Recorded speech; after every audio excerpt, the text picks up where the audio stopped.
That is why I'm here. I saw the majority are children. And it was very, very unfortunate that children had to be put through that. For adults, they choose whether to follow one faith or another. But for children, you don't force them. They are still babies. They are under 18 years. They should be protected by all costs. Gilbert Nalwa, TV47.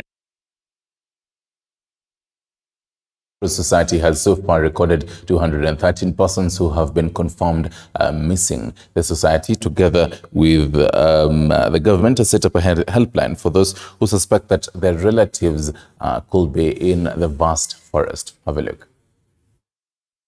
The Kenya Red Cross Society has recorded 213 persons missing, among them 112 who are children below 18 years who are suspected to be followers of controversial Malindi pastor Paul Mackenzie. So unapata kuna tatizo fulani mental health kupitia wale ambayo bado ni wazima. Nikisema wazima wenye kutafuta watu wao. This comes after 73 bodies were exhumed in Shakahola in what has been described as one of the biggest horrific mass graves. Serikali kwamba sahihi imejua kwamba kuna tatizo na tatizo hili lazima litatuliwe kwa sababu mtu huyu ameanza na harakati hii ya kuleta itikadi hii potofu muda mrefu. According to the Kenya Red Cross Society Coast Regional Coordinator Hassan Musa, they are still receiving more relatives of family members who are in search of their loved ones. Na niko hapa kwa ajili ya msichana wangu ambaye nilikuwa naye, msichana wangu wa kwanza ameolewa na yeye na bwanake wote walikuwa wanaenda kanisa kwa Mackenzie. Na wamekaa hapo kwa muda mrefu mpaka kanisa ikafungwa, mpaka Mackenzie akaenda Shakahola na msichana wangu akabaki huko. Alikuwa bado yuko huku, hata ameenda huko tu mwaka juzi ndo ameenda upande huo wa Shakahola. Musa further said that they have also requested for a 4-feet container from the headquarters which will be installed at the morgue to help in preserving the bodies. Hali kule Shakahola tunaendelea na mambo ya kuokoa wale ambao tunaweza kuokoa kwa sababu kufikia sasa kuna wale tumeokoa kufikia mchana wakati tulikuwa pale watu karibu 28. According to a press release from the Ministry of Interior and National Administration, the area has been termed an active security operation zone and no access to it by the public will be allowed unless permitted by the operation commander or orders are vacated. Tungependa kusema kwamba ili eneo ambalo ni hekari 800 ambalo Mackenzie alikuwa anakaa limeweza kuwa ni mahali ambapo mtu yeyote atakikani kuingia pale ndani. We tell you the story of a Jubilee artisan who almost lost his sons in the Shakahola cult linked to controversial pastor Paul Mackenzie. Benson Mutimba, who says Paul Mackenzie has been a source of pain to him and his family for the last 4 years. Mutimba, a resident of Siaya, says that he cried to God when he lost one of his sons, a former captive of the pastor's teachings who was rescued from the cult but continued suffering the effects until he lost his life at the Siaya County Referral Hospital in March this year. Alikuwa amepita vizuri sana form 4 na akaitwa Kibabii University. Tena wakati aliitwa Kibabii University nikashukuru Mungu, ambia Mungu asante kwa kubariki mtoto. John Mutinda hoped one day his children would save him from his Jubilee artisan work after sweating hard to make sure they get education and change the situation back at home. But all these efforts turned out to be full of pain and anger to the 45-year-old Jubilee man. The ongoing horror at Shakahola village in Malindi, where tens of bodies are being exhumed from graves and emaciated people being rescued from the yoke of Pastor Mackenzie, is an answer to prayers he had made to God to save innocent children and their parents from the strange hold of the cult. Wakati mtoto arudi shule vile ilifunga mtoto akukuja, wenzako amerudi, nikafuata nikapata wenzako amerudi naye bado karibu wiki moja ndiye akaonekana.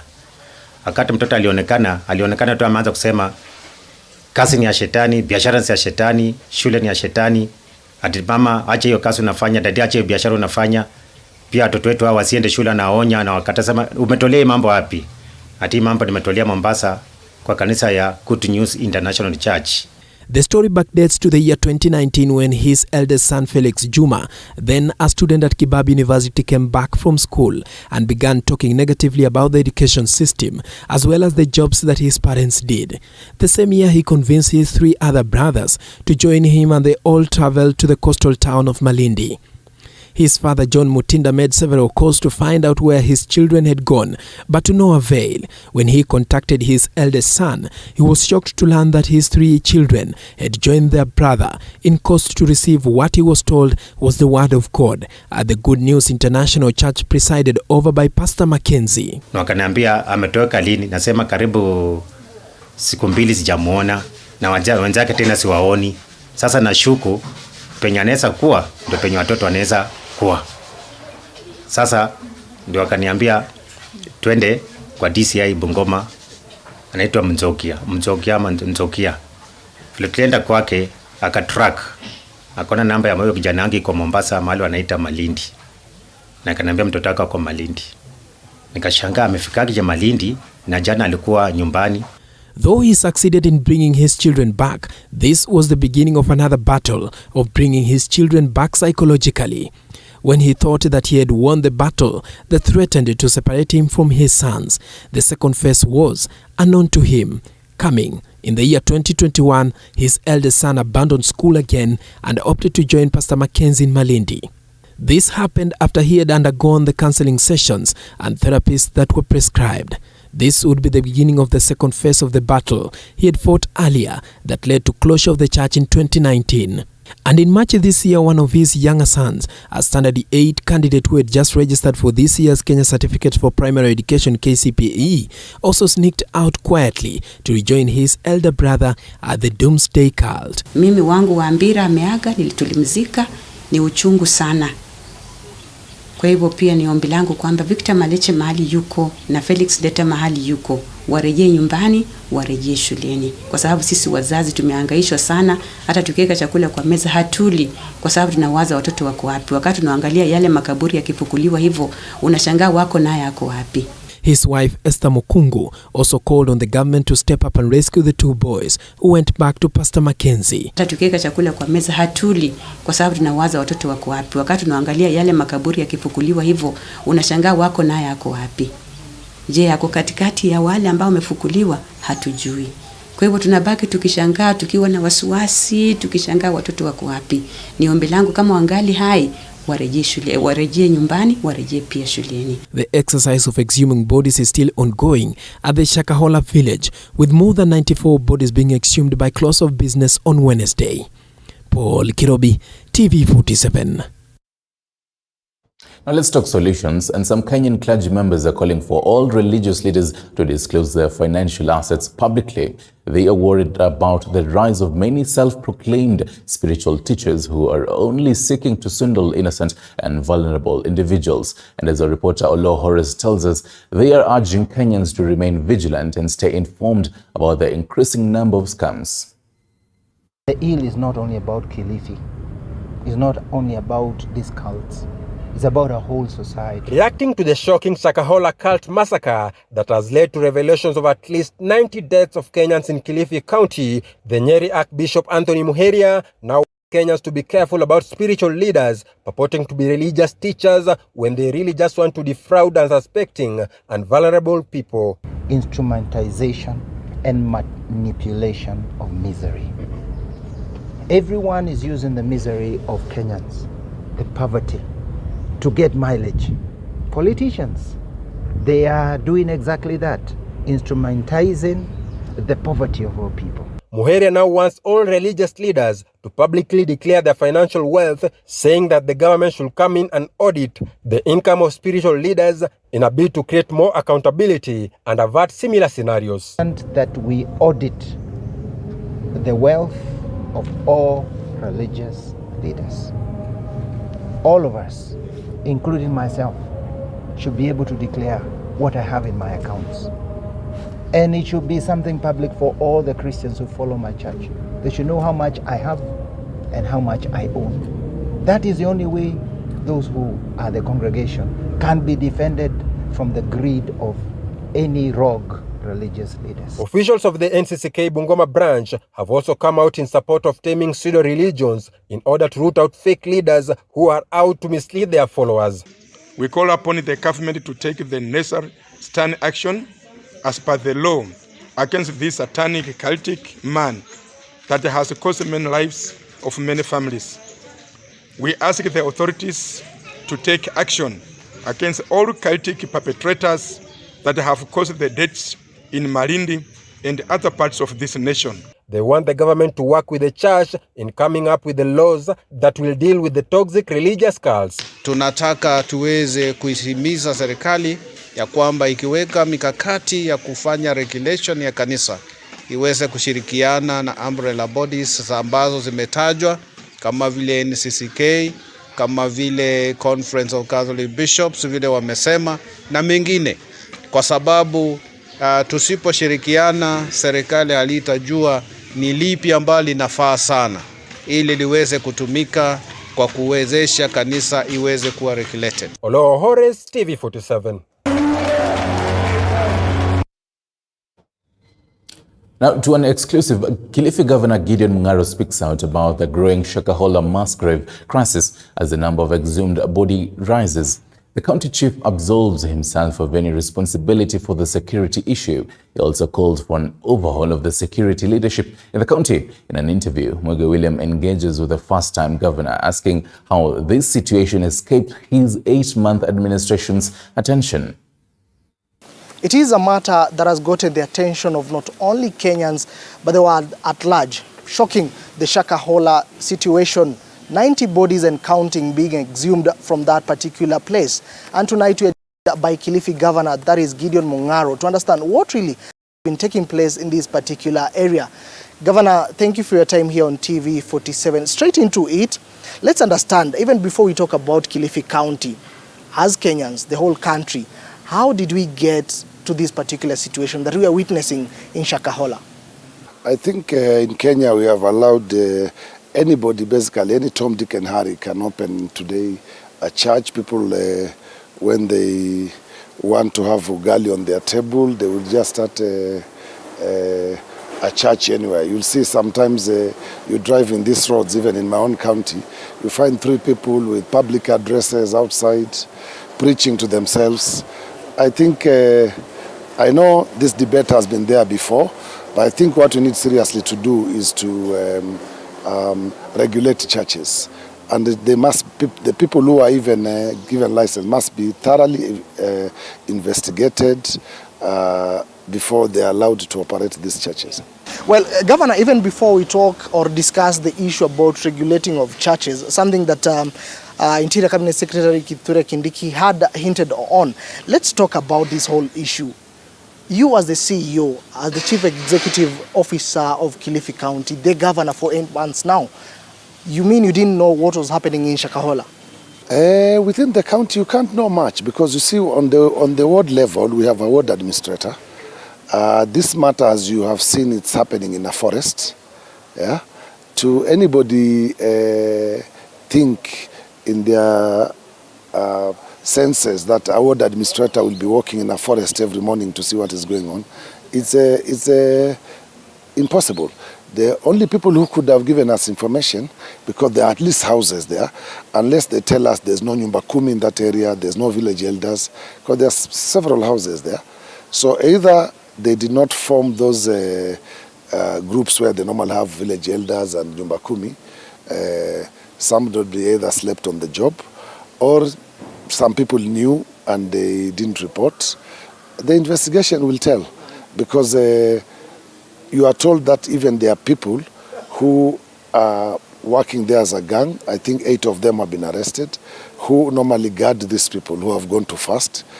What does it tell you? That probably even some people went just for prayers and they were forced to fast. Yeah, who knows? So it's a matter which needs serious investigation. But as a county government, as you all well know, that we are not in charge of security apparatus at the county level. The chair of the county security team is the county commissioner. we don't sit in the committees. But I imagine once in a while you are in constant communication with the county commissioner who is also in Kilifi County. I believe you do talk to the county commissioner. Yeah, we talk. Yeah, I talk with the police, I meet with them, but they never told me that anybody had a knowledge of what was going on. I've never heard of it. The last time I heard of that guy called Mackenzie was around 2019 when the then area member of parliament for Malindi, now the current CS gender, Honorable Aisha Juma, was complaining that there's a church where somebody is tearing certificates of people, and she raised an alarm. And the guy was arrested briefly and then was released again, I think by court, or I don't know if by the police, I can't remember. And then he allegedly apparently announced that he had stopped preaching and has closed his church. Yeah. Well, if that is the case, then talking of ward administrators, who do they report to? I believe, again, ward administrators, they do report to you on what is happening on the ground level, at the grassroots level. They have never brought, it has never come to them. At the ward level, what they do is they coordinate county affairs, especially projects and anything to do with the county, all the devolved functions. So at a ward level, you would have the ward administrator. Sometimes you would have extension officers of agriculture, and you have seen that place is a forest. There's no agricultural activities which are going on, where probably an extension officer would have noticed something and reported. So at that level, you know, the ward administrator doesn't have much reporting because it doesn't have a structure of village administrators, which is not yet on. We are thinking when we have a budget in future to implement that, because it's part of the structure which has not been put in the county at the moment. But we have been in office for 8 months, so before we can go to those levels, we need also to check our wage bill and see when we can also engage village administrators. Probably at that point we'll be able to get more information from a much lower level. Yeah. For now, the people who are there are assistant chiefs, village elders, nyumba kumi. Those are the people probably who have information. They don't report to us, they don't report to the ward administrator, they report to the chief reports to the DO reports to the DC reports to the county commissioner. That's how it goes. Governor, as you respond to these issues, you are speaking like you are vindicating yourself from this particular whole matter. No, I'm not vindicating myself. It's not my duty, security. So for me to say that I should have known, I could have known only when the security apparatus of the county had informed me, no, Governor, there's this and this going on in the county. If nobody reports to me, I wouldn't know. But I think if they knew themselves, probably wouldn't be where we are, unless somebody knew and then neglected the information. But as you see, everybody is baffled, including the security. Well, since you took the reins of power, it is approximately 8 months since you took over as the governor of Kilifi County. And this whole issue, as earlier mentioned, you heard of it in 2019. And it did not get to your attention of what was happening in Shakahola. First of all, the land which this guy is occupying is a controversial property. When I was MP for Malindi, Shakahola was part of my area. And that time we had the problem of Chakama Ranch, which originally belonged to the people of Kilifi. They had a group ranch, which eventually then exchanged hands. Some grabbers took a loan in a bank. During the Kibaki time, I followed it up as MP for Malindi, and I got Chakama Phase 1 brought back, paid back by the government. Then it was demarcated and allocated to the people. Before I left Malindi, just when I came as MP for Kilifi North, we managed to also secure Chakama 2, which was also allocated to the people. The area this guy is called Chakama 3.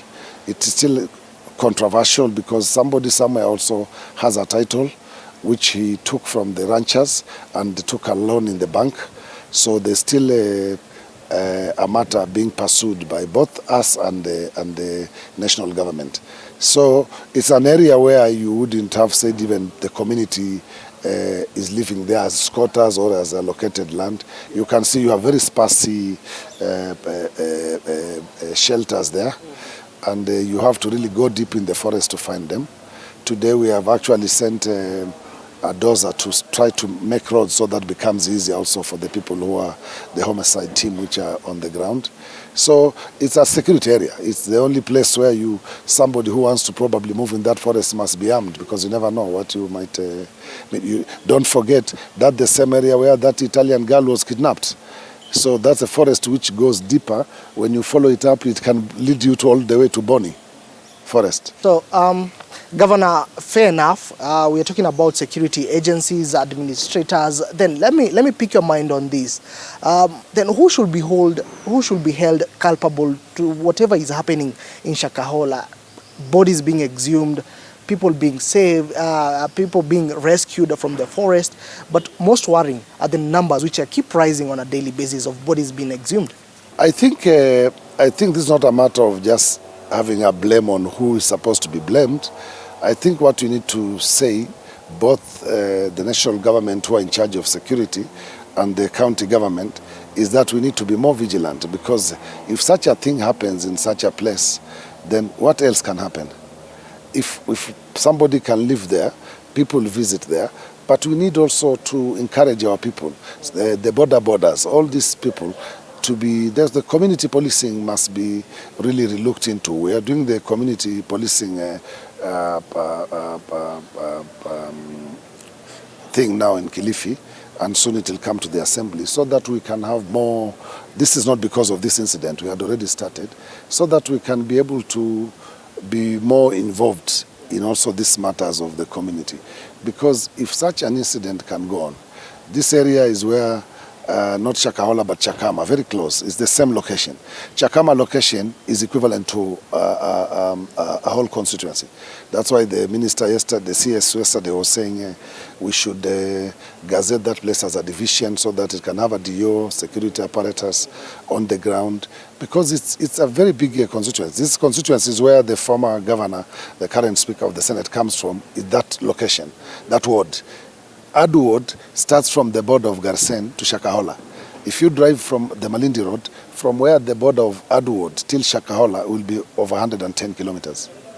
So it's really a vast area, ward, which even I'm sure everybody who is there, the ward administrator, all the government officials probably concentrate on the villages which are developed, where there's a population. Probably place like the Shakahola area, where they have that forest, you wouldn't be able to know. I would have noticed, probably even myself. I took a tour with the director, one of the coast director of KWS, with the county commissioner. We flew there with a helicopter for over 2 hours to check for charcoal burning. You could notice the charcoal where people are burning, but because of the canopy of the forest, you cannot really detect people very easily. Then, from where you sit, as the governor, as the person in charge of Kilifi County in the devolved unit, would you recommend for the reshuffle of top security organs who are serving currently in your county? In view of what has happened, I think the national government should to look into the security apparatus in Kilifi. Some of them are quite new. You might blame them for nothing. Probably they need to look who was there from 2019. Probably to check those people who have been in 2019. There are people who probably have overstayed in the area. Probably the government needs to move in and change these people. I know the county commander is quite new. There are quite few officers who are quite new. The county commissioner is hardly 2 weeks. So to also apportion blame to them, I think would be unfair. I think we need to check the people who are probably overstayed from the security in their county. At the center of all this raging debate is one man by the name Paul Mackenzie. And earlier on, Interior Cabinet Secretary for that is Kithure Kindiki, while addressing the media in Shakahola when he visited that place, he did recommend that the prosecuting and also the investigating bodies to build up a case against Paul Mackenzie that he might be charged with possible counts of terrorism and also genocide. What is your take on this? I don't know. I don't want also people to call it terrorism, because once you call it terrorism and that this thing have now catched the world attention, probably might paint Kilifi as a terrorist zone, which will not be very fair for tourism, especially for us who rely on tourism. Kilifi relies on tourism, and Kilifi is safe, apart from this incident of Mackenzie. So I would say they build a case on very strong grounds to make sure that this guy doesn't go scot-free. But I think the word terrorism, we must go easy a bit because it might alarm our visitors who come to Kilifi County. Again, there's this whole debate that has been dominating across most Kenyans, the whole issue of regulating religious institutions. Even as we wrap this particular discussion, what is your take on this as a leader within the country? I think the government has always been doing this with the mosques because of terrorism, as you said, and I think it should expand. Now you have realized, before you thought maybe it's only Muslim who are radicalized by the Al-Shabaab team, and now you have seen it's also in church. This is even worse because nobody was shot dead. There was no bomb there. But look the number of people who have died with nobody who is probably holding a knife unless we get to know from the autopsies if anybody was murdered.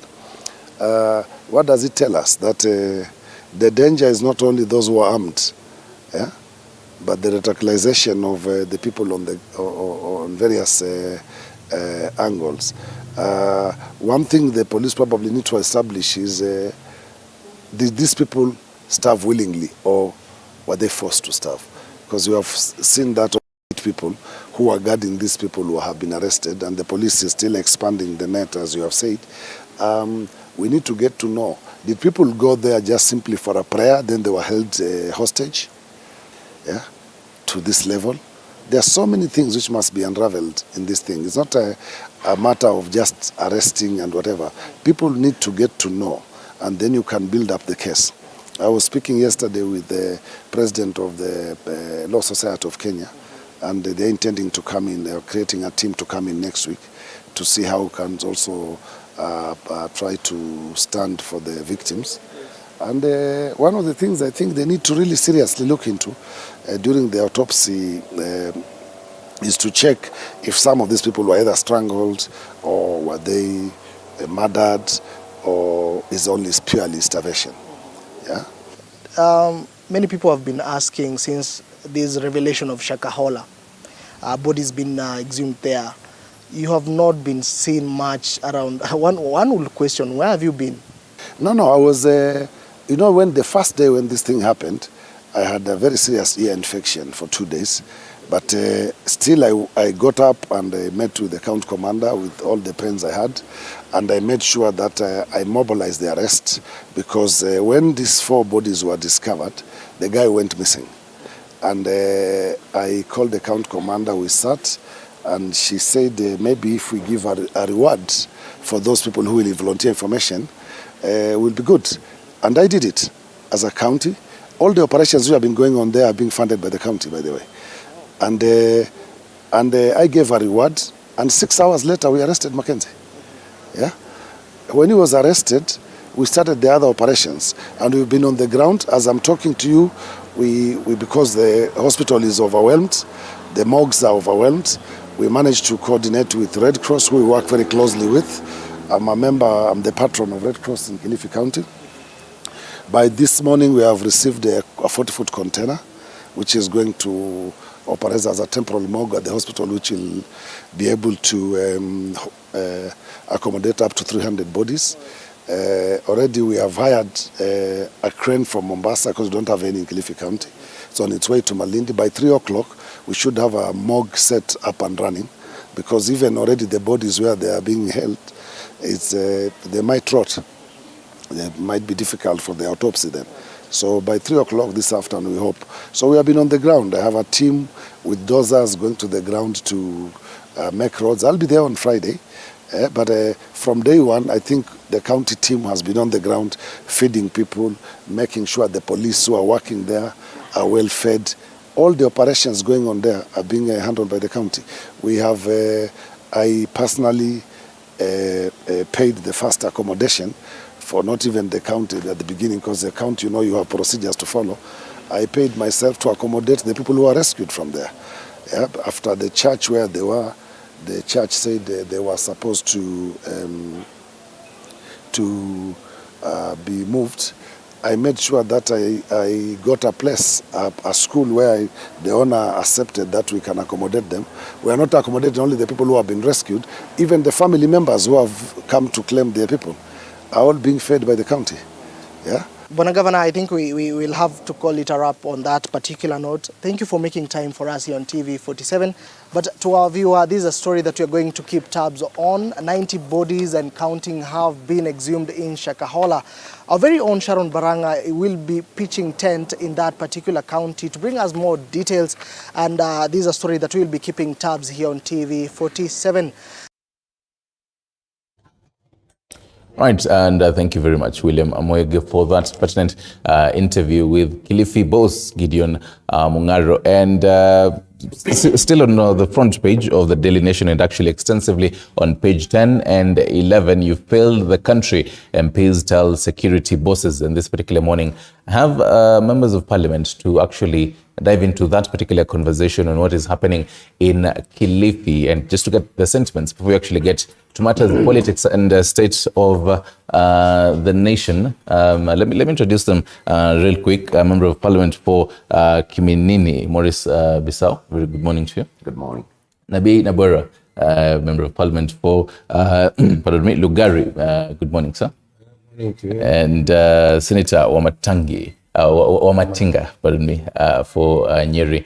Good morning. Good morning, sir. All right. Let me start with you on this. What is happening in Kilifi? You've had the governor say he wasn't informed on what was happening. The last time he had of Paul Mackenzie, Pastor Paul Mackenzie, was back in 2019. You are a senator. You work closely with the governor. How does the intelligence system flow in a county to actually know the nitty-gritties of what happens in the smallest village in a county? Let me start by stating that is quite a misnomer. In a good governance system, you should be knowing what's happening right from the village level.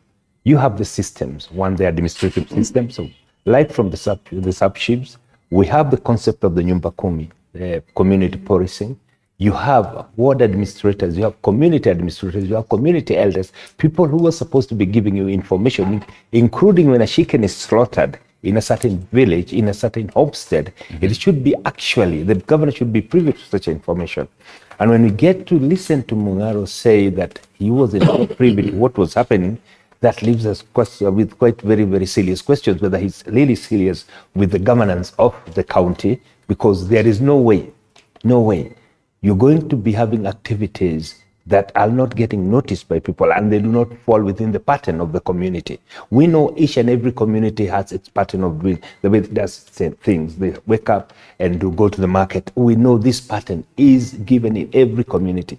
And if you're able to pick out, and I think the governor should have been able to do that, to pick out some misnomer, some things that did not fall in place, he ought to have known that right from the beginning. However, that it happened, it gives us a good situation where we should start asking ourselves, how prepared are we, even in terms of disaster? Let's even leave alone Mackenzie doing that. If it was a kind of an outbreak of a disease that's highly contagious, how would we be able to control it? If something like that, someone takes 100 lives plus, kids, women, men, and nobody notices, then we need to ask ourselves, as a society, as a community, as a country, do we have the right systems in place? Is our administrative mechanism, is it efficient enough, or is it even effective? Should we overhaul it? Should we maybe redefine the communication channels? Because such an information ought to have gotten to the DCI, to the SEC, to the sub-chiefs within a day, if not within hours. And I think, looking back, during Moise, when we used to have a branch called Special Branch, when nothing could happen, literally nothing, including someone who's roasting maize on the streets, could notice something and it could be reported. And we're asking ourselves, this is actually an outlier, something that ought not even to have happened in the first place. But then I think we ought to look at it at the social economic impact it could have gotten if it was an outbreak of a certain seriously contagious disease. Would we have been in a position to notice that something is happening? Therefore, I think it's a good time for us as Kenyans to start having a conversation. But most importantly, we need also to ask ourselves, we have freedom of religion, freedom of association, but how far does this freedom go? Right. We start redefining. Why should we have some of these things? Like now, if you listen around, there's a lot of cases of suicide among teenagers, young boys, young girls. We need to start asking ourselves, why is this happening? Could it be that it's associated something like this that we are not noticing, and we are thinking it's just a depression, a case of depression, and someone takes life? So this is a good chance for us as a country to have a candid discussion, a candid conversation. What is it that we need to do? Nabura, still on the same, the whole intelligence, you all know what is happening in your constituency. Let me first start by saying the following. I'm very disappointed, very, very disappointed as a human being, as a Kenyan, that up to now, no one has been sacked, no one has resigned, no one has been held to account. The reason people go to an election to put a government in place, the first responsibility of a government is to protect lives. Whether county or national, is to protect lives. Now, protecting lives does not necessarily mean that you have to guard people. You must have information that will filter to you that anything that threatens livelihood, anything that threatens a human being, you are able to deal with it before. Be it an epidemic, be it a cult like this one of Mackenzie. You know, I've listened even to the Minister of Interior. I saw him fly to Mombasa yesterday. I'm saying, why hasn't he not asked his county commissioner? First of all, the county commissioner should have been suspended. The chief of that area should have been suspended. The assistant chief, you know, another chief, he will tell you, as that location is not more than 30,000 people. Actually, in that area is less. And the other chief has elders. The other chief has nyumba kumi. What do they do? I sympathize with the people of Kilifi that they have a governor who comes to tell public media that he does not know what goes. So whom is he governing? Trees or stones? Do you feel like there's a cover-up going on from the top brass of the leadership? The issue is not a cover-up. The issue is ineptitude, incompetence. People given duty that they cannot do. Some people, like what I see from Mungaro, he just wanted to feel good that he's a governor. That's what I'm seeing him display here. Why? Even his campaign machinery, he has a polling station in that area with an agent. They can't tell him that we see people coming here, but they don't come out. We see so many people coming in this place. I mean, the guy, after he won the election, that was it. He has disassociated himself from the very people who elected him. I want to tell you, and I want to say this with doubt. I was in the county government for 10 years. The biggest rural county in Kakamega. And I used to be the chief of staff with the governor's office. 444 villages. I knew everything every morning by 6. Because the structures are there. You have sub-county administrator, you have a ward administrator, you have a village administrator, you have a community administrator. The community administrator works with councils. Councils are people in a small place where a church covers. Let me ask you, do you want to imagine that nobody in that in the circle of Governor Mungaro goes to that church. Is it possible? It's not possible. All we are seeing here is total incompetence. Okay. I want to finalize by saying this. What has happened actually tells us that we citizens, we are on our own. The security mechanism in this country has broken down. I can tell you for free. We pay people here. One of the best paid civil servant in Kenya is an Office of National Intelligence. NIS, National Intelligence Service, is one of the best people, and they take the top brass of the university. You know that this has happened. We have lost over 100 people, and National Intelligence Service could not pick it. Directorate of Criminal Investigation, which has an officer at the police station, could not pick it. Mm-hmm. The public is on its own. Right. Do you feel like, do you support the gentleman matters intelligence, or is it, matters the goodwill of the leaders in this area? First of all, my sincere condolences to the families that have lost their loved ones. It is really unfortunate that apart from just incompetency, there is also the commitment to ensure that lives are protected. If you look today, our security focus is more on changa brewers, bangi sellers, and other petty crimes. An example in any setup, starting with the chief, the ACC, the DCC, the county commissioner, when you're governing a place, coming to the governor himself, you need to do the mapping.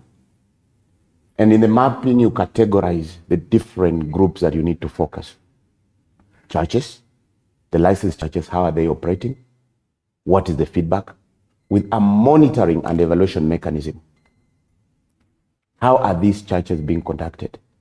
You should even be able to map up. But what they've done is today's security officers have mapped up where to get changa sellers, those who sell opium, and small petty thieves. But in the real issues, they are failing.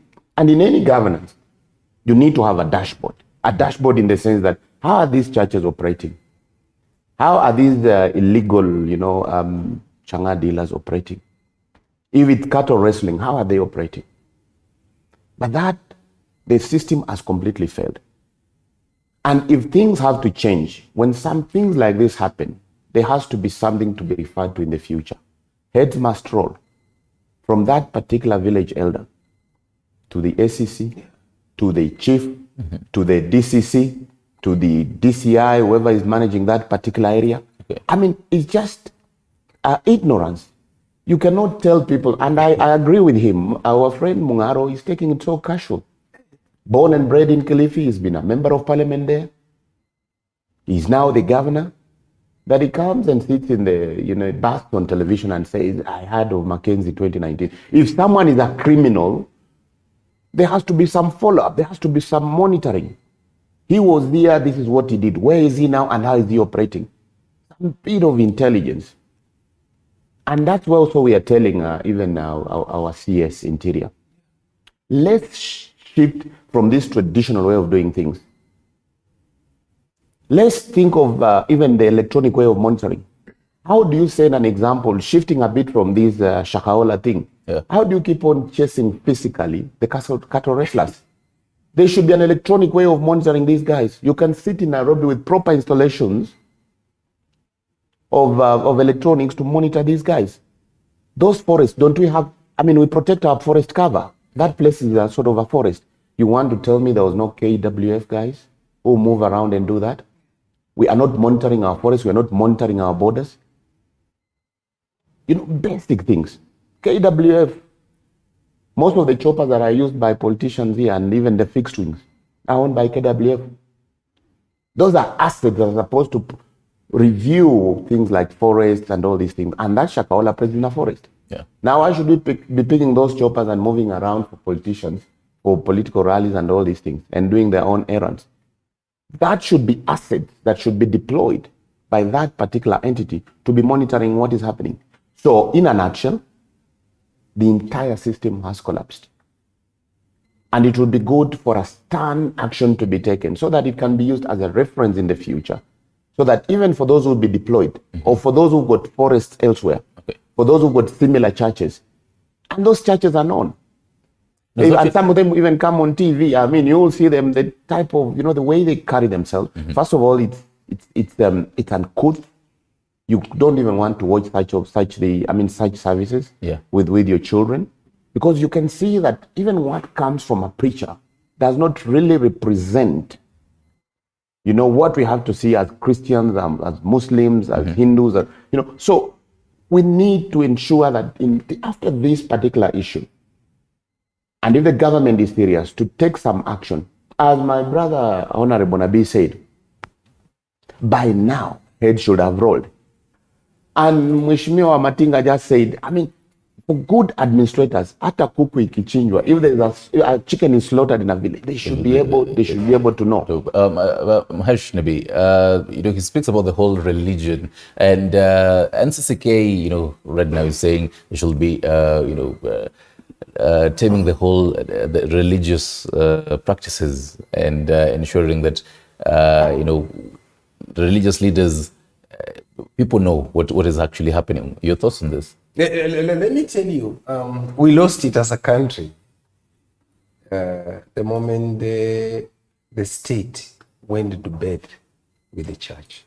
Anywhere in the world, look at it from medieval times, from the time of King Leopold, from the time of Napoleon Bonaparte, from the time of King Charles I.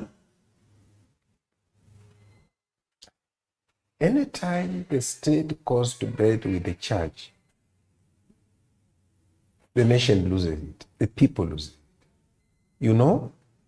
I'm certainly sure if you talk to the DCC or ACC, they will be telling you, these people of the church ni watu wa mkubwa. So we have to be very careful. That is how we lose it.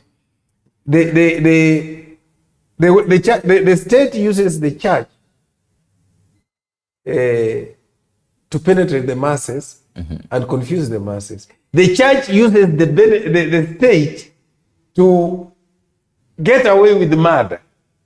What he has told you, the other day I was looking at the newspaper, publication by Sitamu Church, income 1.6 billion in an economy where people are dying of hunger. A church, Sitamu, a church, income 1.6 billion.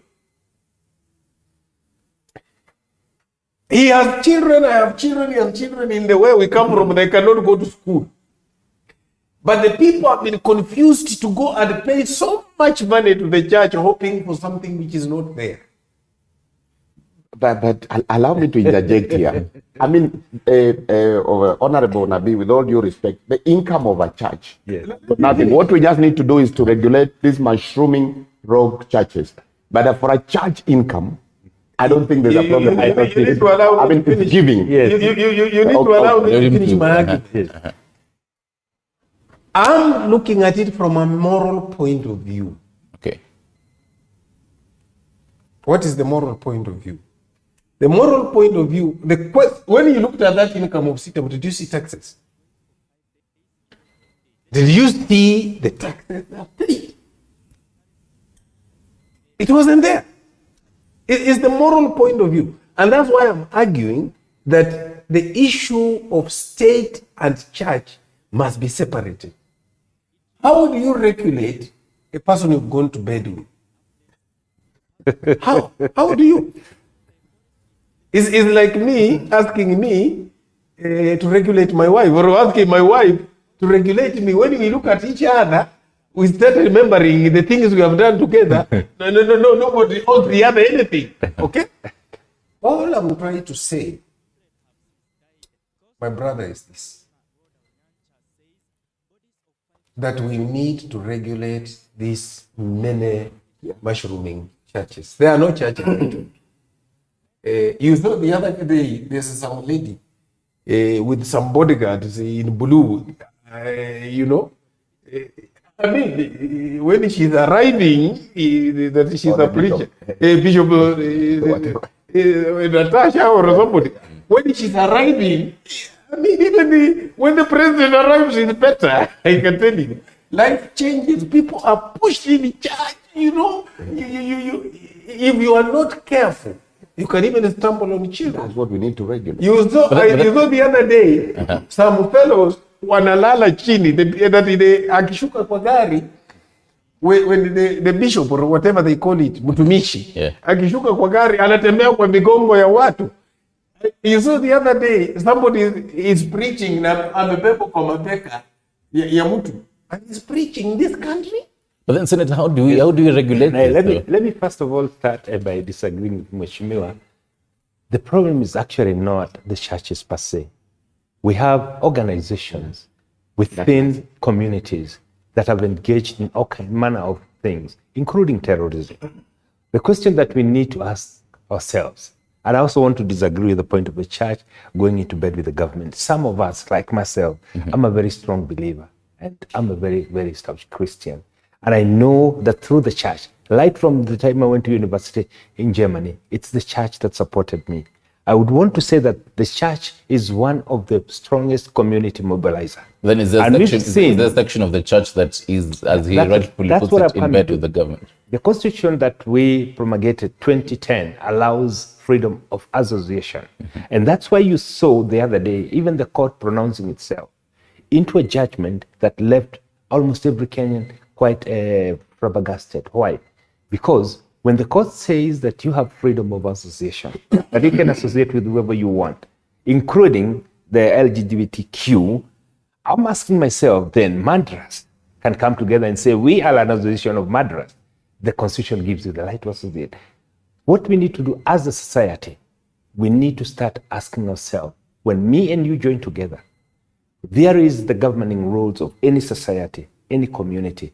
What is the interest that we are pushing? I would want to agree with him, however, that there is a failure on the side of the administration. There is a failure on the side of the machinery that's supposed to ensure people's security, because they're supposed to pick something like that up and say, hey, this is not working. However, I think condemning the churches that they are the cause, I think we would be missing the point. I would want also to say about the income of the churches, some of the strongest investors are the churches world over. Why?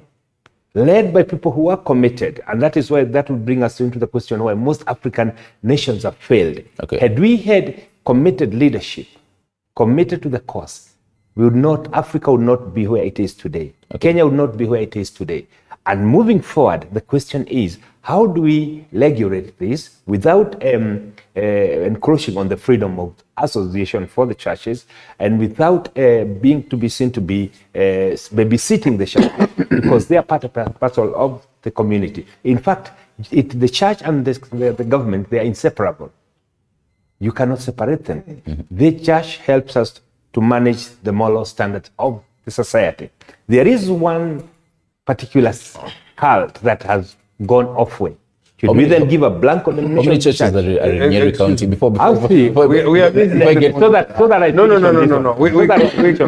can't. Mheshimiwa, you know, I let you finish, so it's fair you let also me finish. As much as I felt I could interject on what you're saying, I give you a chance to finish. Let's look at the role of the church during the struggle of freedom. They held we Kenyans together. Most of us, and I would want to believe almost every Kenyan would say, I've been a beneficiary of a certain society in form of a church. Senator, hold that thought. Allow me to take a short break. Allow me to take a short break right now. Allow me to take a short break. Hold that thought kindly. Hold that thought kindly. Hold that thought kindly. Allow me to take a short break. We'll be right back to discuss matters of the role of the church and briefly on all that. We're watching Morning Cafe. We'll be right back.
And welcome back. This is Morning Cafe, and before the break, it was a whole heated debate on matters the role of religious leaders. Allow me to, you can finish your point before I get to MP Nabi. I'm pretty sure he really wants to rebut what you're saying. Yes, how I wanted to sum it up is we know that for any community development to take place, we need a participatory approach.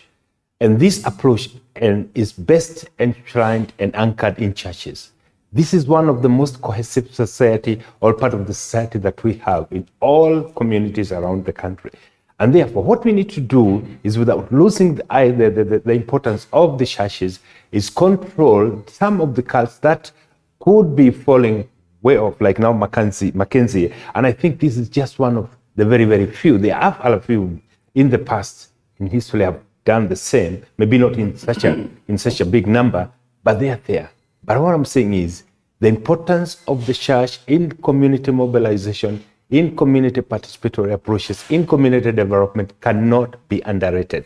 We know the law that the churches are prayed, especially in the marginalized communities, fighting FGM, fighting early marriages, fighting, even childhood labor. We know the role of the churches even in the fight of gender equality. But that cannot be underpraised. Let me to ask you this before I get to this, to you, MP Nabi. In Nyeri County, yes, does the church keep your government, keep the county government on toes? How much does it? Yes, I can tell you they do. Why? Most of the social ills are actually, even before they got mentioned by us, the politicians, it is the church leadership that comes to you, the church elders down there who comes to you and tells you, we are not happy. I can tell you right now, a topical issue, look at every news, but I think it was yesterday all over the news, in Karatina, the county government of Nyeri decided to increase some of the tariffs. It is actually the church leadership that first of all approached me. And I was trying to explain to them the concept of being a municipal council. And I can tell you, most of the ills, including the crabs, including the issue of the drug menace, alcohol abuse, it is the church that is actually in the forefront of fighting this social ill. Okay. When somebody in the community is unable to go to school, who mobilizes, who even kicks off the initiative of taking that child to school, orphanage, right, it is the church. Okay. That is a role that cannot be underprayed. Nabi. You know, sometimes when you are dealing with politicians, you still wonder why they like twisting simple things. I was very categorical. And I want to put it in context that evolution of mankind and the strength of a nation is that the church acts as a moral compass. And that the church is the one that calls out the state when the state is, one, undermining common good, which is capable. Rulership will always undermine common good if not called. Secondly, when it is not living the rights of the people. You know, you can have rights and the state decides not to live with those rights, to respect those rights. The moral compass is the church. It is the church that calls out. But the moment the church and the state become one, you lose it. And here we are. Why are we arguing? The evidence is there. There's nobody to call out Mackenzie. There's nobody to call out Ezekiel. There is, we must get a difference between a formal church, for example, the Catholic Church, PCA, the Anglican, the Pentecostal, with this what we are calling evangelical emerging churches. They are not churches really. That's why they are registered under the Societies Act. Why are they registered under the Societies Act? Some societies which have emerged with common interest, and for me their common interest is to use the religion to make money, whichever way. That's number one. Number two, my point was that if we have a formal church which is acting as a moral compass, then it will be wrong for it to go to bed with the state. It doesn't need to. Because each has a role. It is true, this country, even to move away from one party state, the church played a major role. For multi-party, anyone who was at Bomas, you know very well that when we are talking about this 2010 constitution, the church had its role. And why? Because they had never gone to bed with the state. Former president, may his soul rest in peace, Kibaki, was a really staunch Catholic. I've never seen a Catholic of his caliber. The only one I knew, maybe Uhuru comes second, he never talked politics in church at all. Kibaki would go to a service and walk away back to State House or to his house. He would never, even when he was out to greet people, one time we were at a Holy Family Basilica, he just told Cardinal Otunga, he bowed. I will not. This is not my province. My province is out there. He never allowed even the Catholic Church to go to bed with him because he knew they had their role to call him or call his government to order if they missed the point. That does not mean I'm a staunch Christian myself, a Pentecostal. Okay. But one thing I disagree with my own general superintendent is for him to be a state guest every day. I've told him to help. So even as you come in on this, even during the Maandamano, putting the whole Shakahola horror aside, even during the Maandamano, the church, it was critiqued and was faulted for stepping back and just it wasn't as vocal. And politicians will come to the pulpit and make important announcements, but then they won't include the church there per se. First of all, I would like to say that if we say that the church wholesomely has gone to bed with the state, I think would be becoming too harsh. If you look at the mainstream churches, like Catholic, and I'm not saying this because I'm Catholic, the Catholic have always stood up and they've always pointed up the hills within society. They've even tried to correct government. The problem is if there is some wrong within a few churches, the mushrooming churches as we call them, we should not wholesomely say like, look, the church has gone to bed.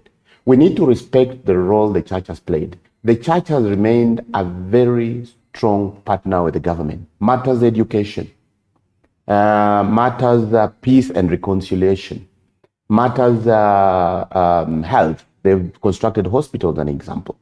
So what we need to do is to find out what is the root cause. And the root cause is the new mushrooming churches where guys don't really believe in the doctrine, but are there to make money. They are there to confuse the minds of Kenyans, and we need to fix and nail down those churches. In fact, what the government should be thinking right now is to crack quickly in all those churches and try to fix them. Now, on your question, when the Maandamanos have been there and you saw some of the churches pulling out, the memories of the past in this country where we've seen lives lost, that is why you could see that the church is somehow pulling back and saying, can we go and sit around the table and talk? And I remember on the 28th of February, I came up with an initiative, which was R and R empty hashtag, meaning Raila and Ruto must talk. And in my argument, as a person who's done humanitarian globally, I understood that we do not need foreigners to come and tell the two leaders to sit down and talk. And I remember at that time, only 19 in parliament, my fellow parliamentarians signed. But afterwards, when there were issues, now discussion should start, everyone came on board. We are saying, let our leaders talk. And number two, we should not get those people who are hiding behind churches, and we just allow them to, do what they have to do. And I agree with Mheshimiwa Nabi, yes, the church has the role to play. They should not be the guests of the state every time. And lastly, I would like to urge the mainstream churches to continue playing their role, the partnership role, matters education, matters health, matters peace and reconciliation. and they should stand up and speak when some of these hills are happening. And I think also we, as Parliament, we've also failed.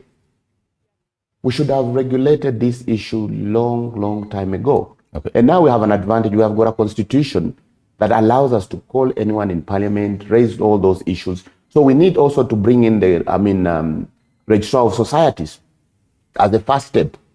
Before a society is registered, they has to do some diligence. And in the event that also here those churches who have been registered as societies have issues like the Ezekiel one, that church should be banned. You know, before, so we know them. We know those churches. Okay. I don't know miracles of what. Okay. So right, we need to fix that, and okay. We need to fix it, and very fast, because it's long overdue. And then speaking of matters fixing, I want us to talk about matters political parties and yesterday there was a whole fracas in the Jubilee headquarters.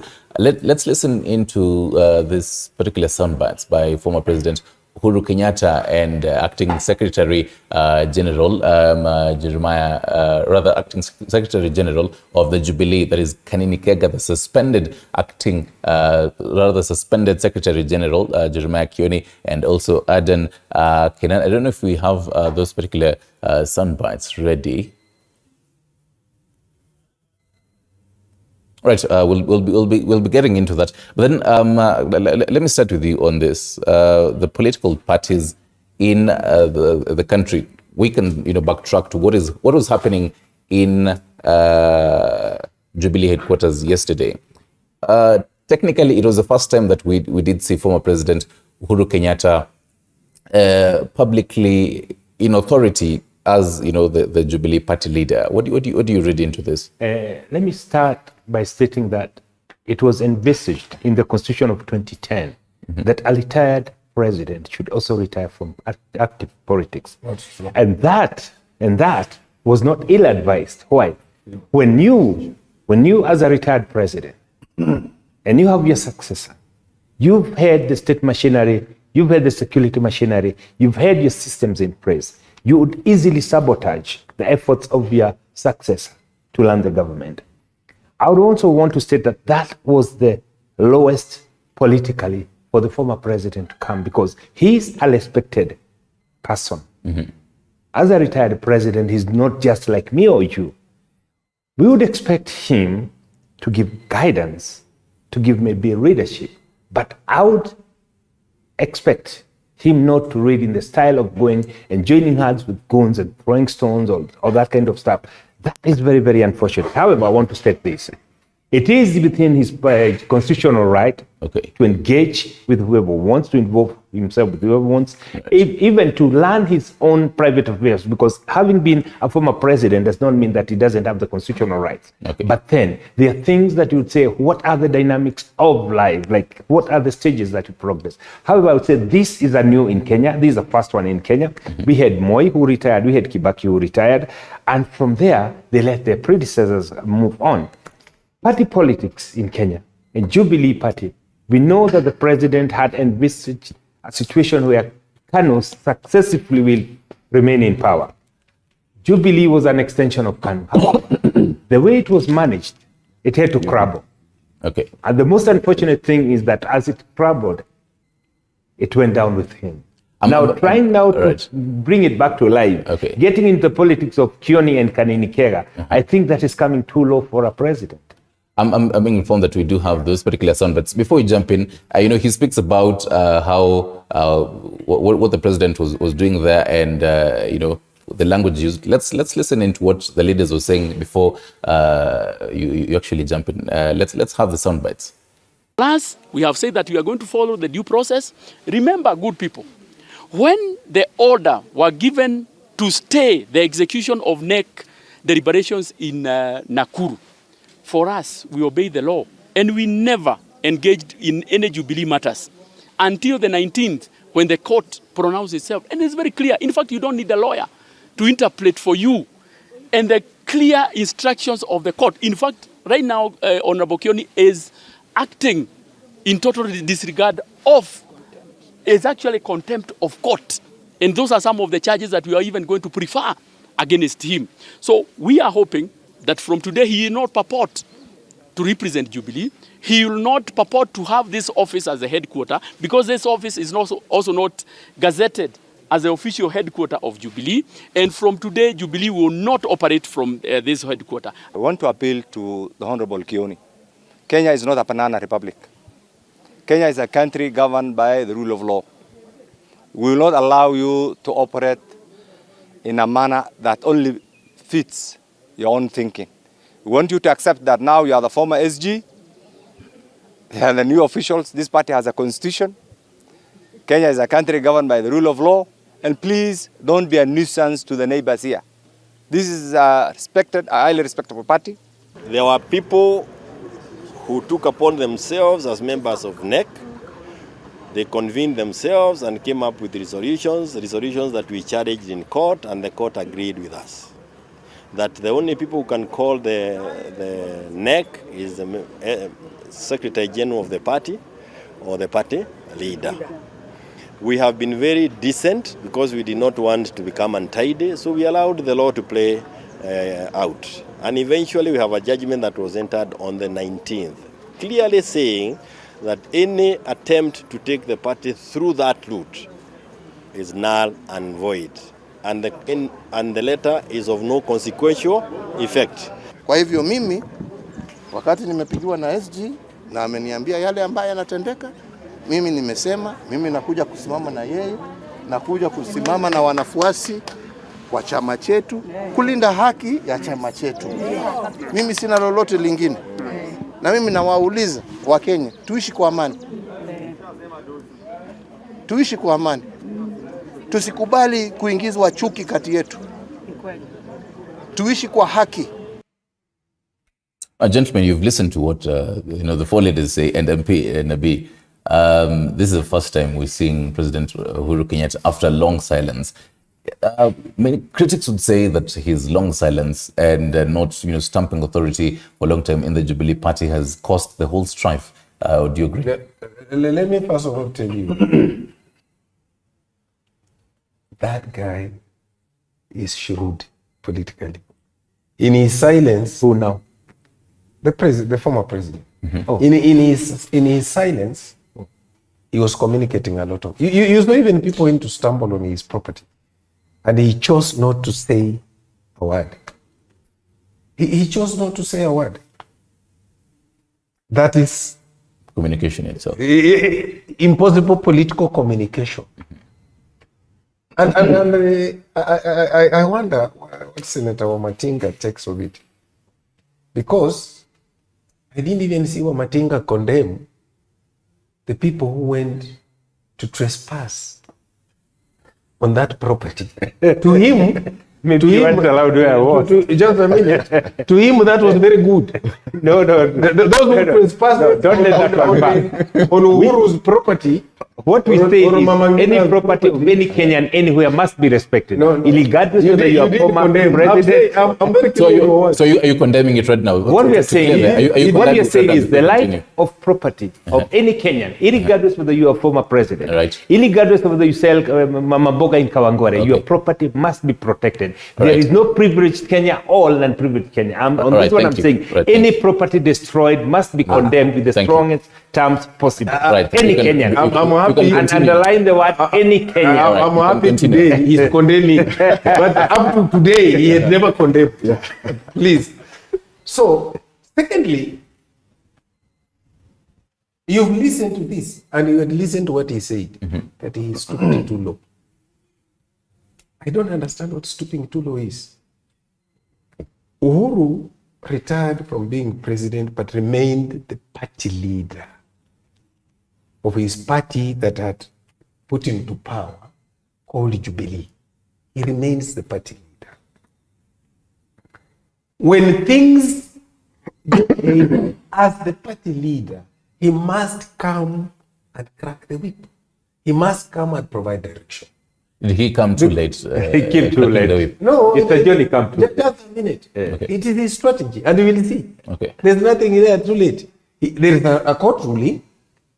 A court ruling. He just come in to say, let us respect the law. Yeah. That's what a leader would do. The court has ruled. And please, leave us in peace. If you want to leave Jubilee, leave us in peace. Go anywhere you want to go. But this party has its own machinery. It has its own mechanism. Yeah. Please remember, for as long as he's still living, he still enjoys his freedom of association, his freedom of choice, including his political freedom. All he did was he handed over the reins of power as president of Kenya. That does not mean he cannot participate in the political discourse of this country. That would be unconstitutional to require him not to participate in the political discourse of this country. In fact, I've seen many things go wrong, and I've always said, what is he thinking? Even in the US, when things were running rock by Trump, didn't you see Obama come out of retirement to call Trump to order? Yeah. Even he has not even talked about the president. I hear him saying that he's undermining the president. How? President is not a member of Jubilee. He's not. He's a member of Kenya Kwanza. Speak on the loud silence that has been there. He says that he actually didn't come too late. What are your thoughts on this? My thoughts are this, and I'm stepping back. I like stepping back and also looking into the future. What has happened for Uhuru to come out of where he was and to speak and to stand by Kioni, by the Jubilee side? Actually, it's like when you've really been pushed on the wall. Yes. And we've seen even Mzee Moi himself, as much as he left power, he kept Kanu by his chest. Uhuru is like right now, he's feeling someone has got into his bedroom. Yeah. For him to remain afloat as a leader, he has to have that Jubilee link. Immediately that Jubilee link is cut. Then he would be as good as gone. So that is the remaining link for him to remain, afloat, and also express and, keep that leadership outside the reign of powers he had. So, to me, for him coming out, he's saying, look, why are you coming into my protected area? And I also want to remind the other leaders, 10 years is not a long time. With our constitution, it's 3,600 days. Yeah. And I'm sure even after President William Ruto has retired, if he gets other second term, he will still, there's no way he will try to touch UDA, because that is what will keep him, managing the situation. And we've seen it globally. Yeah. So the point I'm saying is, let's allow everyone their area. And for you also, Senator, to have said that the retired president keep off, that freedom of association, it's enshrined in our constitution. Let's allow him to keep his baby in the name of Jubilee. Okay. Yeah. So I mean, it's very crucial. But at the same time moves very fast. Yeah. And tomorrow you're in power, the following day you're not in power. We saw the Matiang is the way they operated in this country. So whenever you're in power, try to assume tomorrow you'll not be in power. How do you expect the other people to treat you? Now, the other issue, as I see, most of the parliamentarians have gone. They've left Kioni alone. So it will be very interesting to see how it unfolds. I was about to say this is a mountain issue. We'll leave it to the brothers from the mountain to handle. But all in all, I can see Keinani also coming in from the other side. And I think when it comes to the talk, and that's why you see the talks are collapsing.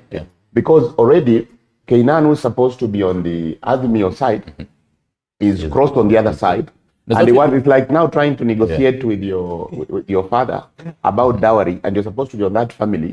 It doesn't really make sense culturally.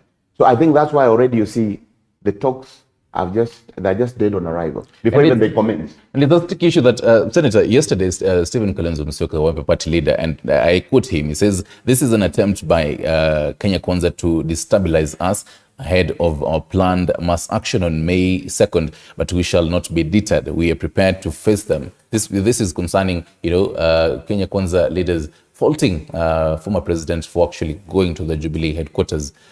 Your thoughts on this? Well, let me say this, and I think Mheshimiwa has pointed out. We, the Mount Kenya region, we know the dynamics that are playing out here. I want to state this from the onset. I was one of the founders of Jubilee Alliance, though I was not in elective politics. Mm-hmm. We believed in it. However, along the line, we realized it's not culling our dream where we wanted to be. But having said that, I want to say that we also have a domestic issue that we need to sort out in the Mount Kenya region. And this is about the kingship, who is the purported appointment of the Mount Kenya region. We know that Uhuru Kenyatta, and it was said by many, he was too young to retire. He was this. Maybe he still believes he's too young to retire. But right now, we have our Rigathi Gachagua, who is our kingpin right now. And this joustering and fighting for space, it's very, very natural. But I can tell you, within ourselves, because we are having conversations, and we are talking within ourselves, among ourselves, and we know that this is where we want to go. History is never about the past, it's about the future. Our future is anchored in one man called Rigathi Gachagua, and that's where we're all going. Kikuyus and the Mount Kenya region, we are actually quite interested when it comes to politics.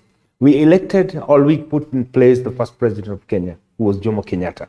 We know that he was not a darling of the Kikuyus. We know even we lost some of the prominent Kikuyus in his regime, the J.M. Kariuki, the Kungo Karuba, many of them. However, several decades down the line, we still elected his son to be the president because we have one thing that's quite peculiar, I would say, if I would use that word, where we believe in at any given time that we must have one point man. And at that time, it was Uhuru Kenyatta. Okay. And that's why we stood with him to the man. Right now, the dynamics have shifted. And the sooner he accepts that, the better. Why? It is maybe for him incomprehensible that the person who is now the kingpin of the Mount Kenya was at one point his personal assistant. But we keep on reminding him, his father was a Prabha. He became the president. But having been a PA, Senator, the members of Jubilee who have so far agreed to work with Kenya Kwanza, do you feel like they should get out of the party and join Kenya Kwanza? Why should they get out of the party? This is a democratic space where I would, if circumstances so forced me, choose to go to the Azimio. If they serve my interest, we must create that atmosphere. It was allowed within our democratic space. What happens is that right now, the Jubilee, most of the registries in the Jubilee, I would say actually all of them, have seen that it serves their purpose best to close over. Why? There are those who are of the opinion, which I do share with them, we cannot solve the problem of this country by throwing stones, by doing maandamano, but having conversation. I like what Mheshimiwa said. It is time that we sit down as Kenyans and ask, where did the lane start beating us? That every cycle of 5 years after election, we have this contest, it was stolen, it was, at what point, how should we redefine ourselves moving forward? And maybe not even for us, we'll not be forever in politics, but we have a coming generation, future generation, in whose hands we leave this country. Can't we create avenues where we say we can go into a contest and then be able to sit in a table like this one, discuss the way we are discussing and saying, gentlemen, this is it. The outcome is like this. Moving forward, this is the way we want to go. Maybe this is the time that we should now put on the table. And that's why I'm saying, as we are discussing the bipartisan, once we are done with that, let's come and talk about now equitable distribution of resources. One man, one vote, one shilling. Why? We must start talking about the future of this country. Right. And we have a moral obligation to the future generations to lay a foundation that is firm enough for them to be able to build their future. Okay. But right now, what we are doing, we move out of tribal politics every cycle of 5 years, then we're back in it again. And I think this time, actually, it's quite different. Why? It has always been that the Kikuyus has always had a presidential candidate. It has always been Kikuyu and the others. This time around, it is not the Kikuyus. We are talking about Laira Amolo Odinga and William Samoei Ruto. None of them is a Kikuyu. Let them show leadership. Let them sit down and tell us now, moving forward for the next generation. And that's why I actually support this suggestion of the president that we form an official opposition office. Why? So that it is not a loser takes it all. Right, hold on. We keep on mixing things. You know, Senator is on a wild. Let me tell you. First of all, Senator, you cannot trivialize Kenya to Kikuyu politics. You know, you are trivializing. Well, we just putting No. Just a minute. Mheshimiwa, you know Allow him to finish. Allow me to if you just say that as you finish. Don't trivialize. We must face it the way it is. Don't trivialize us. In fact, it's disrespect to Bissau and myself here to want to reduce this debate to Mount Kenya Kikuyu politics. Jomo Kenyatta was the president of Kenya. All of us. Uhuru has been the president of Kenya. All of us. It is also not lost on me. That Ruto is the president. Just a minute. Yes. It is, but it's not lost on me that Gachagua you have said, he has said Kenya is a shareholding company. It's not lost on me. So you believe, I can see you also believe in that theory. Where Kenya is a shareholding entity. It's a company. It's a company, which is a wrong thing. Well, I don't think it is. It is a wrong thing. Let me say this. My brother, Uhuru, as a former president of the Republic of Kenya, enjoys three things. The first thing he enjoys is that he has a province outside Mount Kenya. You like it or not, he ruled all of us. He has a province outside Mount Kenya. The second thing he enjoys is that he has still access to limited state resources. You can't take away from it, including information.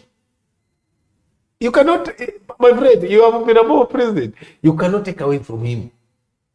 The third thing he enjoys is his freedoms as a citizen of the country of Kenya. His number one first is a citizen of Kenya. Being a citizen of Kenya, he has a right to choose whether he wants to relate with Bissau or not, whether he wants to relate with Wamatinga or not. The second point I want to make here is that the Kenyan geopolitics, and please take advice of Bissau. And I want to say, anybody in politics, including Nabina Bwera, take the advice of Bissau. Even if Ruto was to go for 10 years, he will come back to be a citizen. He will retire, if alive, he will retire, and he will also want to be treated with some dignity. He will also retain his, whether it's UDA or Kenya Kwanza or for Kenya, whichever party he will be with, he will need that party to be respected. Just as a retired president.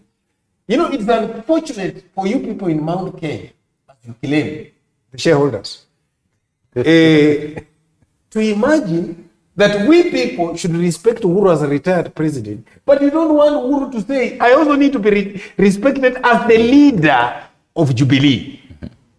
I mean, it's conflicted. If we have to respect him as a retired president, then we also must respect him as the leader of Jubilee.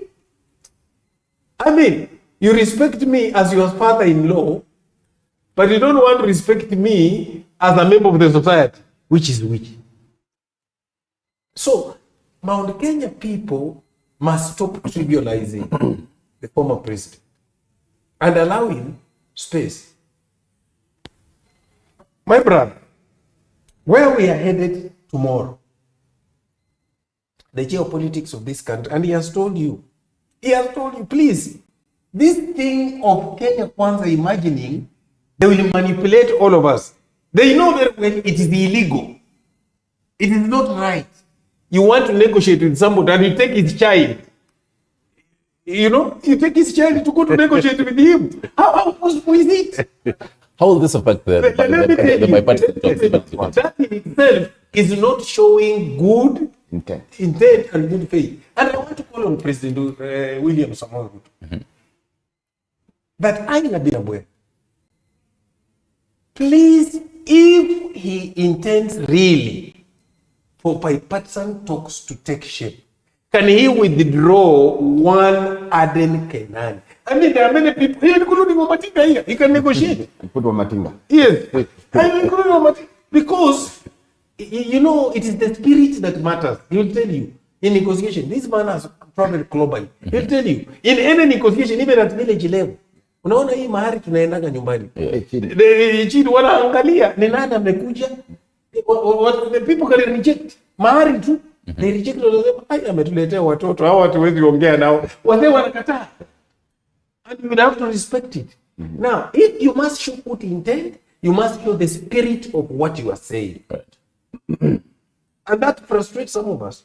I mean, it took a lot of time to convince me that we need talks. I'm one of the fellows who believe it will not work, and I've been proven right. I've been proven right. He took a lot of time. This is my close friend, this Bissau. He took a lot of time to educate me that this. But look, a good idea implemented badly with the wrong people, it has died before it gets off the train. Well, I don't think so. It's To this dead. point, it's not a hard cap. So to this point, if I come to you, as you talk about the whole planned Mandamano, to this point, do you feel like because we go maybe 2 steps back and then a step forward, right now as the is planning, the Mandamano, do you feel like the talks will see the light at the end of the tunnel? Let me tell you, I've called upon. I was here 4 weeks ago. I was here, seated in the same chair, and I said, these bipartisan talks depend on only 2 people. One, William Samoei Ruto. One, Raila Amolo Odinga. They need to lock themselves in their conscience in some room and come out and say, please, teams, these are the issues we are going to discuss about. Wamatinga will follow route. Navina Bwera will follow route. But as long as there are some people pretending to be middlemen, some people pretending to be middlemen, moving shuffling between him and him, they have changed the context of the things that were discussed. We will not move. Right. I still call upon President William Samoei Ruto and Raila Amolo Odinga to make a decision. Are we in bipartisan or not? Right. Period. As you come in, I think yesterday or the day before, even as the co-chairs had met of the bipartisan teams, they said that they'll be meeting the co-principals on Friday. What should we be expecting from if both leaders, Ruto and Raila, actually speak? What should we be expecting from them? Okay, thank you. Having been here the other week, and I said, the buck stops at His Excellency William Samoei Ruto and Right Honorable Raila Amolo Odinga. They are blossom friends. They have done politics together. They have been together in good times and bad times. Even before the bipartisan, they are all Kenyans. They are brothers. They are friends, probably even family friends. They should, even before the bipartisan, have met over a cup of tea and talked. Okay? And once they have done that, as Honorable Nabi said, then the rest, the foot soldiers will follow suit. But something also I want to tell the colleagues in parliament, both on the Kenya Kwanza side and on the Azimio side. The general, in their heart of hearts, I'm sure they are willing. They want a better Kenya. How do we fix the economy? How do we remain in harmony? But the soldiers around the generals, let them tone down. There are a lot of firebrands who are just firing left, right, and center. And these are the people who are causing animosity. But again, I'm requesting the 2 principals, His Excellency the President and Right Honorable Raila Odinga, to take the leadership. Let them give direction. They should not be hands off. Because by the end of the day, if things went wrong in this country, the buck stops with them. So my expectation on Friday, if it is true they are going to meet the negotiation teams, I expect them to give direction. Pick the key issues within the constitutional confines, discuss them, and have solutions. The time for politics is over. Kenyans are suffering. Cost of unga is up. Cost of kerosene is up. Electricity has gone up. Everything is gone up. And it's up to them to fix the situation. And I can tell you one thing. Even on the issues of going back to the issue of Uhuru, he might have gone, but there are some things that he could always guide. Yeah. Raila might be on the opposition, but there are things in terms of the challenges we are having today that could help to fix. So let's be a nation that talks to each other, but not a nation that talks, at each other. Senator had mentioned matters the office of the official opposition. Do you agree? Do you feel like this will actually help the country? Having an opposition, let me tell you, first, having been in the UN world and the donor world, the issue is simple. There are boxes that have to be tagged when funds are being given. And one of the very critical boxes that is looked at by the donor community is there democracy? And part of the democracy, the determinant factor, is do we have an opposition leader? So it's also to the advantage of the government when we have an opposition leader, because that is the only way the funds can flow in. So yes, it's a good thing. And we hope when this comes in also, it will increase the democratic space. In fact, it will be very interesting, an example, if we have the official opposition leader sitting in parliament. But as it is right now, we've got the minority leader. Yes. Then, so we need to sort of tweak it and fit it in. But by and large, I can tell you politically, it's also to suit the donor funding. Because minus that box, then the donations don't really. Let me add my voice on this issue of official position.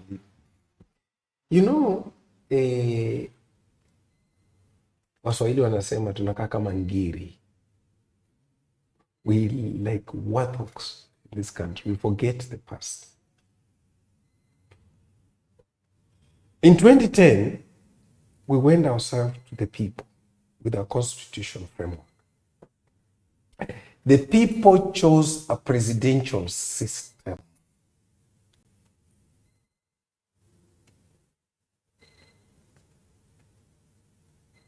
As opposed to a parliamentary system. Right? Sometime before the election last year, we tried to say, can we go and change this constitution to a parliamentary system? The team led by the president, he was then the deputy president, said no.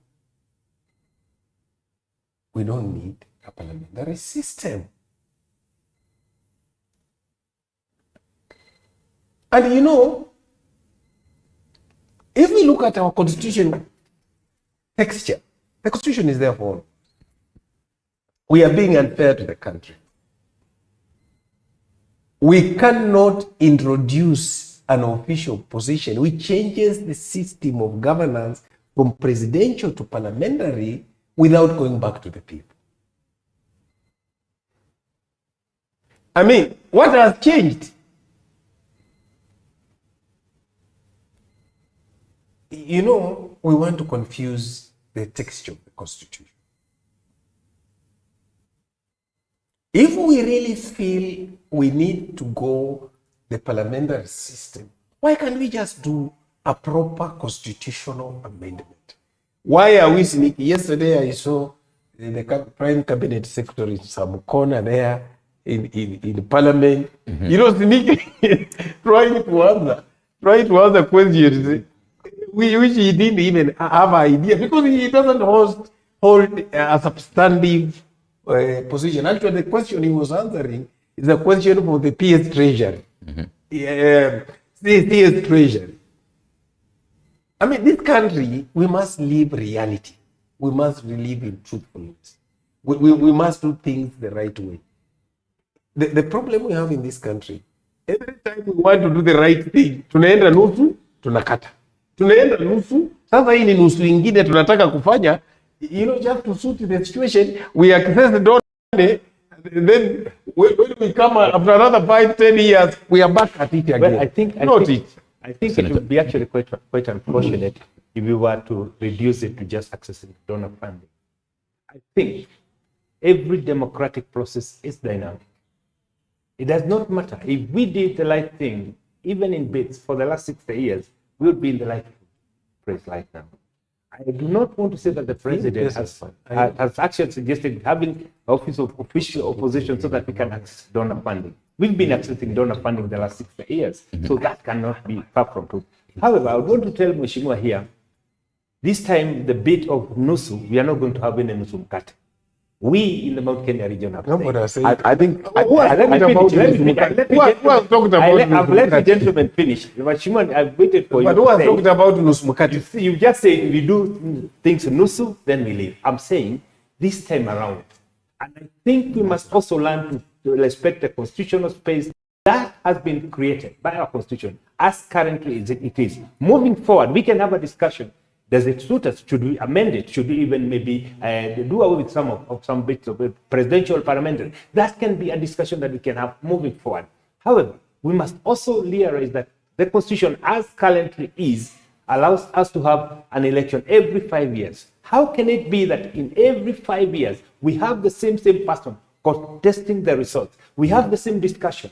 It was there during Kibaki's time, it was there during Uhuru's time, and we have it again. I'm saying it is time to say, as much as we are saying let's have bipartisan talks, we must also agree and look at it factually, and that is a matter of fact. On the 8th of August, we conducted an election. It was contested in the Supreme Court, as allowed in the Constitution. The Supreme Court pronounced itself, and that is it. Briefly, to paraphrase what an issue which was not part of the now, in fact, immediately the accountability of because I believe you were talking about the accountability. I believe They should finish. I believe, and what I do agree with, we must create a democratic space progressively that incorporates the situation as it is in Kenya. I agree with him.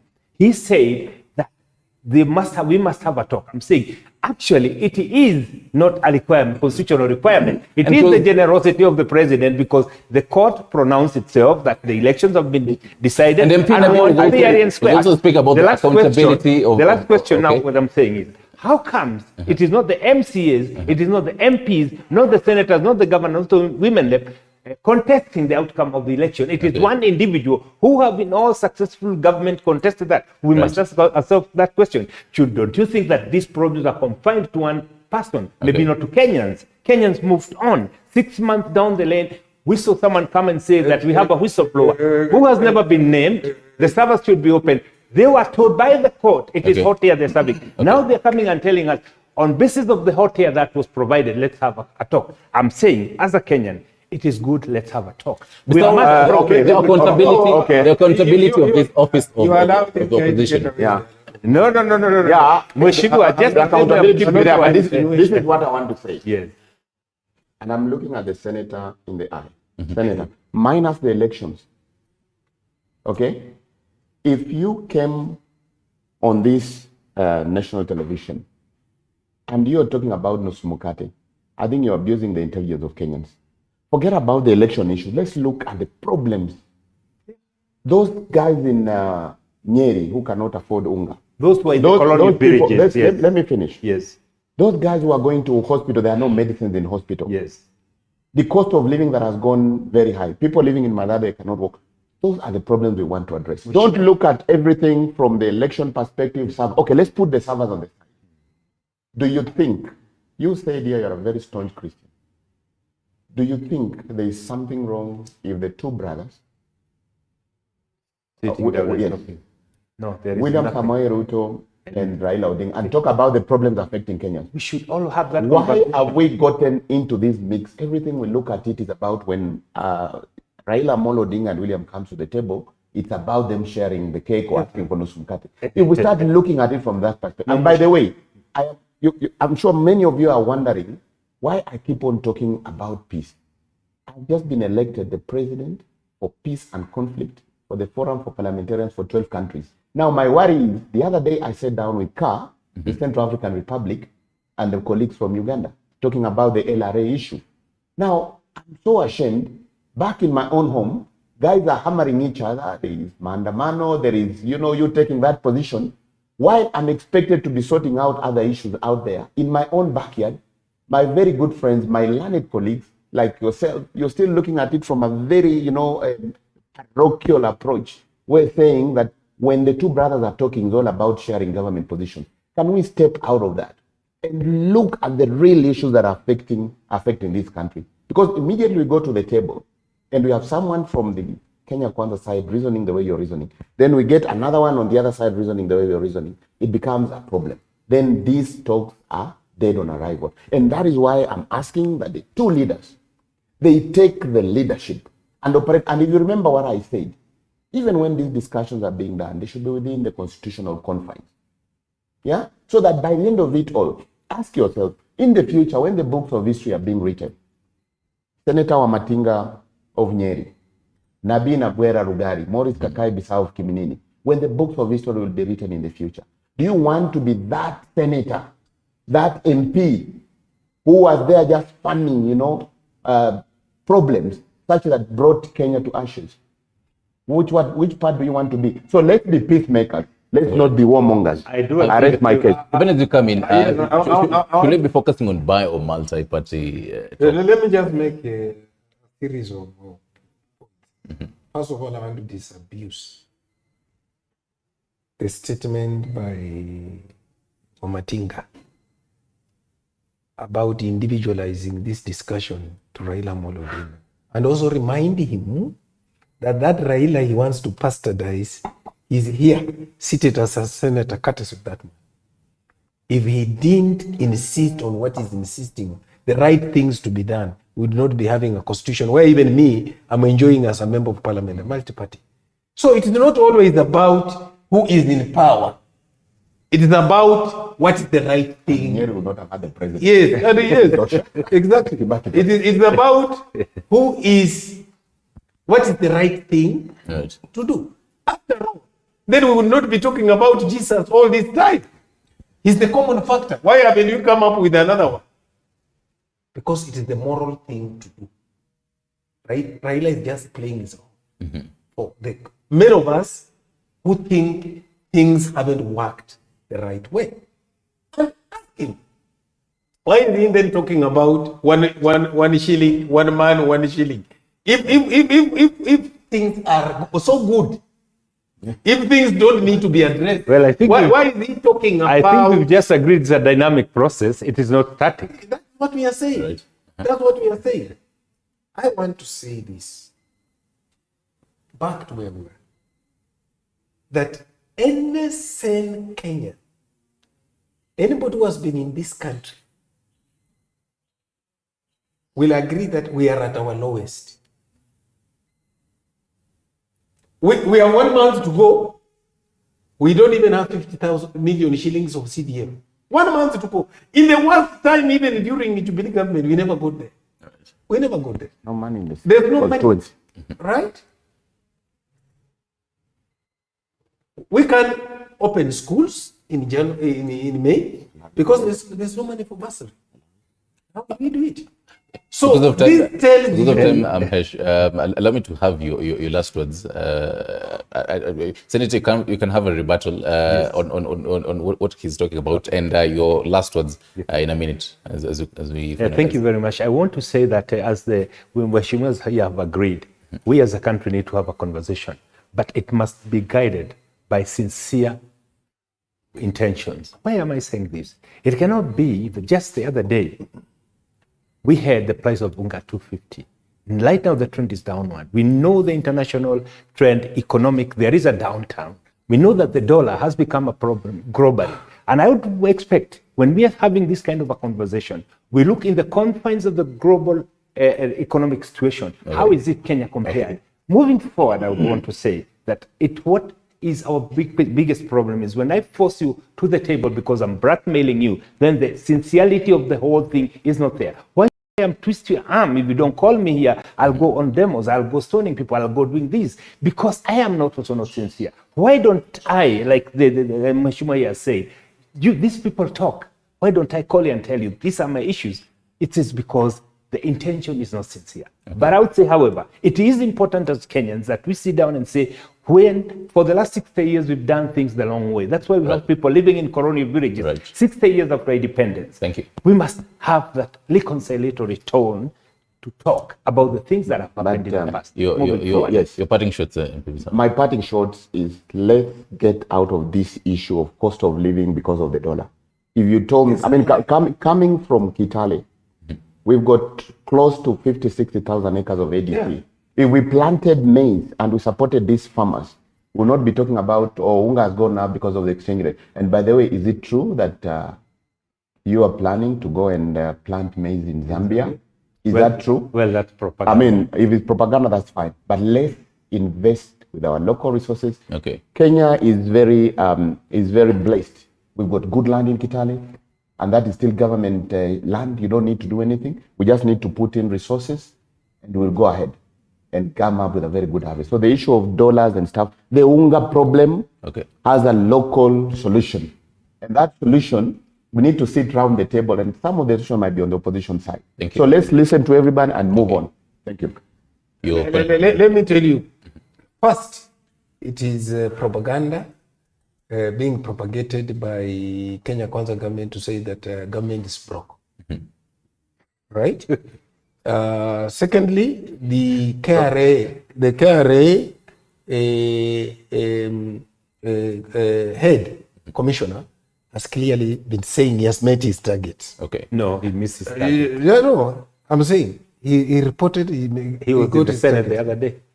3 days Thirdly, ago. I want to say this. Why are they propagating the issue that the country is broke? It is a history we know in this country.